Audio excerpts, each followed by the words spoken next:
પરોડિયાના ચારવા કરું રાજા કેસે કે ફતેહ રાજા કરતા ઘણો પાવર વાળો કહેવાય.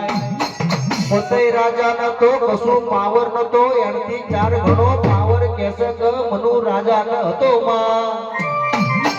એટલે કે પાવાગઢના પગથિયે અલા લખી દીધું કે જેને કે પાવાગઢનો ડુંગરો ચડવો હોય એનું માથું કાપીને કે પાવાગઢ પર ચડાવે તો જ ચડવાનો, નકર કે ના ચડાવવું હોય ને ચડ્યા તો એનું માથું હું કે મનુ રાજા કાપી દઈશ.